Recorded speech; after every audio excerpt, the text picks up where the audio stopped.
Assalamualaikum warahmatullahi wabarakatuh. Waalaikumsalam warahmatullahi wabarakatuh. Innal hamdalillah nahmaduhu wa nasta'inuhu wa nastaghfiruh wa na'udzu billahi min shururi anfusina wa min sayyiati a'malina. Asyhadu an la ilaha illallah wahdahu la syarika lah wa asyhadu anna Muhammadan abduhu wa rasuluh. Amma ba'd. Rabbi shrah li sadri wa yassir li amri wahlul 'uqdatam min lisani yafqahu qawli.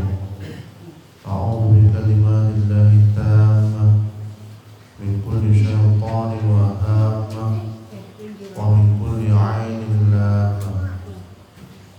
Alhamdulillah, Bapak Ibu sekalian yang dirahmati Allah, bersyukur kita kepada Allah Subhanahu wa taala atas segala nikmat yang diberikan kepada kita sekalian, yaitu nikmat Islam, nikmat iman, dan nikmat kita bisa istiqomah beribadah kepada Allah Subhanahu wa taala. Karena kenikmatan inilah kita senantiasa berusaha meningkatkan rasa syukur kita kepada Allah Subhanahu wa taala. Amin. Bapak Ibu sekalian yang dirahmati Allah, kita pada kesempatan ini mengambil tema tentang kezaliman yang menyebabkan kebangkrutan di hari kiamat. Jadi kezaliman yang menyebabkan bangkrutnya kita di hari kiamat kelak. Rasulullah Shallallahu Alaihi Wasallam memberitakan bahwa kezaliman itu merupakan kegelapan pada hari kiamat. Oleh karena itu, sepantasnya kita sebagai hamba yang taat dan takut terhadap Rabb-Nya untuk selalu menjauhi kezaliman. Terus bagaimana macam-macam kezaliman itu? Rasulullah menjelaskan bahwa kezaliman itu ada 3 macam, yaitu kezaliman yang tidak akan diampuni oleh Allah, kemudian kezaliman yang akan diampuni oleh Allah, dan kezaliman yang tidak akan dibiarkan oleh Allah. Adapun kezaliman yang tidak akan diampuni oleh Allah adalah syirik. Lalu beliau membaca ayat yang artinya sesungguhnya mempersekutukan Allah adalah benar-benar kezaliman yang besar. Inna syirka la dzulmun 'adzim. Adapun kezaliman yang akan diampuni oleh Allah adalah kezaliman hamba terhadap dirinya sendiri terkait hak-hak antara mereka dengan Allah, seperti sholat atau puasa yang tidak dilakukan dengan baik. Kemudian yang ketiga, adapun kezaliman yang tidak akan dibiarkan oleh Allah adalah kezaliman sebagian hamba kepada sebagian yang lain, sampai Allah akan mengurus untuk sebagian mereka dari sebagian yang lain. Bapak Ibu sekalian dirahmati Allah, semua jenis kezaliman yang kita sebutkan itu sebaiknya seharusnya kita hindarkan agar tidak terjadi kegelapan di hari kiamat kelak.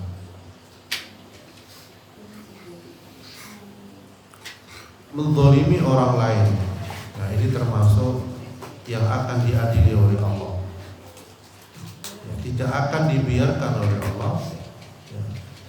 Kezaliman sebagian hamba kepada sebagian yang lain, baik berkaitan dengan darah, dengan harta, kehormatan, dan lainnya. Sesungguhnya Allah Azza wa Jalla telah mengharamkan kezaliman terhadap sesama hamba.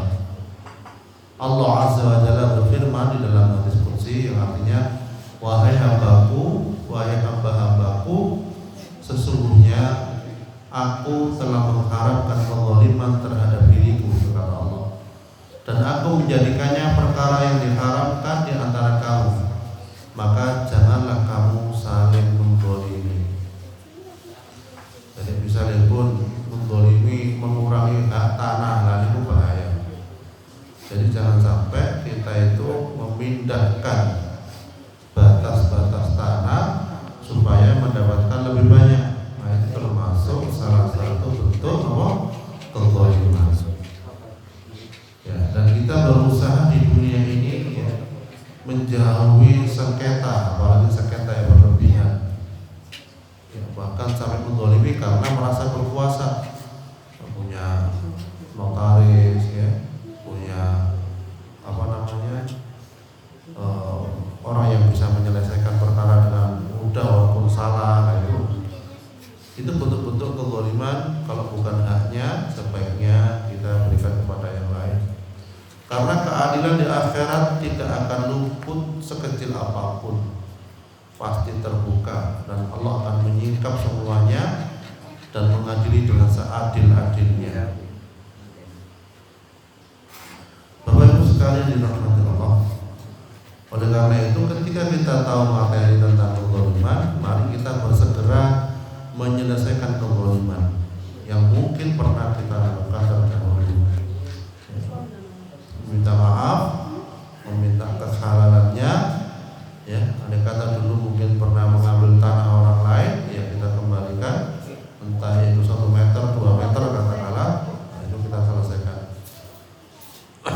Dari Abu Hurairah radhiyallahu anhu, dia berkata, Rasulullah sallallahu alaihi wasallam bersabda, barang siapa berbuat zalim kepada saudaranya yang berkaitan dengan kehormatan atau sesuatu apapun, hendaklah dia meminta halal darinya pada hari ini sebelum datang hari kiamat yang tidak ada dinar dan dirham. Jika dia memiliki amal soleh, diambil darinya seukuran kezalimannya. Jika dia tidak memiliki kebaikan-kebaikan, diambil kesalahan-kesalahan orang yang dizalimi lalu ditimpakan kepadanya. Masya Allah, ya subhanallah. Jadi mangke totalan akhirat niku segala kezaliman diambil. Misalnya ada yang pernah mukul, nanti dibalas dengan pukulan di sana. Ya kecuali sudah minta maaf tentang dunia. Misalnya ngambil hartanya, entah kayunya, entah rumputnya, entah padinya, dan lain sebagainya. Nanti totalan di sana. Mendingan apa yang pernah kita ambil di dunia ini segera diselesaikan. Ya, minimal minta maaf, jadi nggak ada harta untuk menggantinya. Ya. Kemudian supaya kita apa? Tidak menjadi umat yang bangkrut kelak. Ya. Jadi janganlah seseorang menjadi bangkrut gara-gara kezalimannya pada orang lain. Ya, misalnya kezaliman kepada orang lain lebih banyak daripada kebaikan yang dia bawa. Dari Abu Hurairah radhiyallahu anhu, Rasulullah bersabda, tahukah kamu siapakah orang yang bangkrut itu? Ya, para sahabat radhiyallahu anhu menjawab, orang bangkrut menurut kami adalah orang yang tidak punya uang dan barang. Ya, menurut kita ngoten nggih. Oh bangkrut itu apa? Usahanya ludes. 1 miliar entek. Ya gawe iki gawe entek, dinapusi entek. Seperti itu. Kemana-mana jangan sekarang ya. Zaman saat ini ya lewat WA, lewat Facebook dan lain sebagainya menawarkan ini dan itu, ya akhirnya harus ditransfer barang tidak dikirim lah. Bangkrut, dikatakan bangkrut bisa jadi. Tetapi di sini adalah menurut Rasulullah, orang yang bangkrut itu adalah, beliau bersabda, sesungguhnya orang bangkrut di kalangan umatku yaitu orang yang datang pada hari kiamat dengan membawa pahala amalan sholat, puasa, zakat, kuatah, akeh banyak. Tetapi amalan yang dia bawa itu tidak sekedar itu, tetapi dia juga mencaci maki si ini, menuduh si itu, memakan harta orang lain, menumpahkan darah orang ini dan memukul orang ini, maka orang ini diberi sebagian kebaikan-kebaikannya dan orang ini diberi sebagian kebaikan-kebaikannya. Jika kebaikan-kebaikannya telah habis sebelum diselesaikan kewajibannya, kesalahan-kesalahan mereka diambil lalu ditimpakan padanya, kemudian dia dilemparkan di dalam neraka. Kadang sangat miris, napa malih nuwun sewu, sudah bergelar seorang ustaz, sudah bergelar seorang kiai, sudah bergelar seorang gus, lora, binder dan lain sebagainya.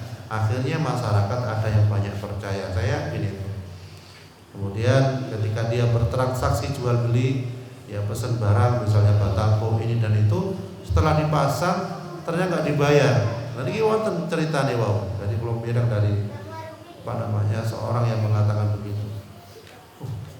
Pengurus masjid, misalnya kemudian utang bahan-bahan bangunan ternyata nggak dibayar.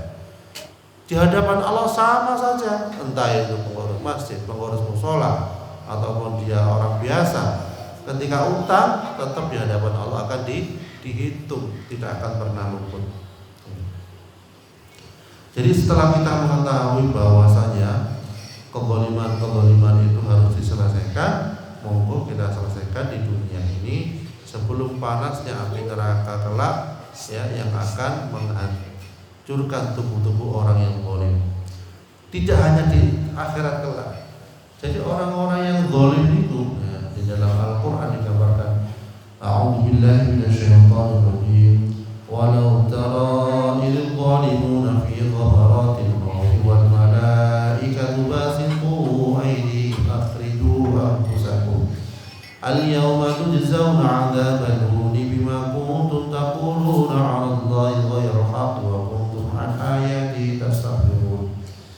Jadi alangkah dahsyatnya, alangkah pedihnya bagi para penzalim ketika mengalami sakaratul maut. Begitu malaikat mengumpul dengan tangannya sambil berkata, "Akhriju anfusakum," keluarkan nyawamu. Jadi tiap-tiap orang zalim juga ngetokne dhewe nyawani. Wong ditokne kali malaikat sing kesakitan, malah ngetokne dhewe. Arya ngeten-ngeten gomat kapok. Bergelimpungan dan lain sebagainya dan menambah dia rasa sakit. Kata Rasulullah SAW, jadi sakaratul maut itu boleh diibaratkan seakan-akan kayak 300 bacokan pedang. Jadi oleh karena itu makanya kita berdoa kepada Allah agar dijauhkan dari sakitnya sakaratul maut. Jadi mulai saat ini Jadi Bapak Ibu sekalian dari rahmati Allah, itulah tadi tentang kezaliman yang menyebabkan kebangkrutan di akhirat. Monggo selama kita masih hidup di dunia dan selama masih mampu, kita selesaikan permasalahan-permasalahan kita yang ada di dunia ini, agar akhirat kelak kita bawa dengan mudah dan ringan dan masuk surganya Allah Subhanahu wa taala.